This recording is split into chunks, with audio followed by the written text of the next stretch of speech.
Warahmatullahi wabarakatuh. Bismillah wassalatu wassalamu ala rasulillah wa ba'd. Allahumma inna nas'aluka ilman nafi'a wa na'udzubika min ilmin la yanfa'. Saudaraku yang Allah muliakan, syariat berkurban adalah syariat yang sangat luar biasa. Namun ada hal yang perlu kita perhatikan. Jangan sampai kita gagal menangkap pesannya. Apa tujuan besarnya?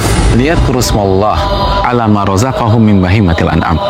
Tujuan utamanya adalah agar mereka mengingat Allah Subhanahu wa Ta'ala, berzikir kepada Allah, bersyukur kepada Allah atas rizki, atas harta, atas hewan ternak yang Allah berikan kepada mereka.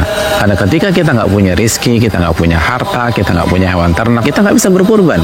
Maka jemaah sekalian Allah muliakan, tujuan kita berkurban, dan ini harus kita ketahui khususnya bagi orang yang berkurban pada tahun ini, agar kita mengingat Allah Subhanahu wa Ta'ala, agar kita berzikir kepada Allah Subhanahu wa Ta'ala.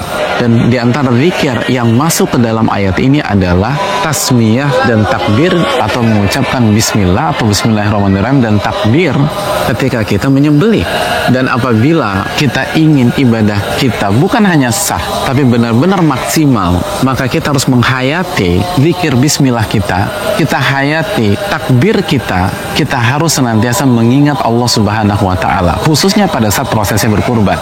Kita harus bersyukur kepada Allah Subhanahu wa Ta'ala khususnya pada saat prosesnya berkurban. Kita harus merasa benar-benar Allah kasih kita segalanya, dan khususnya nikmat hidayah sehingga kita bisa berkurban.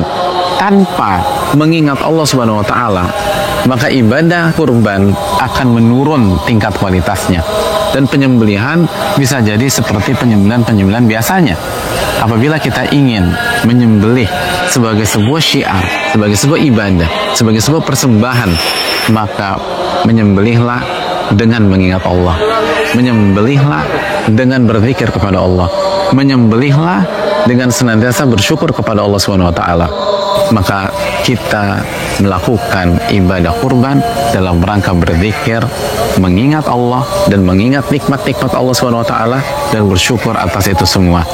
Aku qouli hadza. Assalamualaikum warahmatullahi wabarakatuh.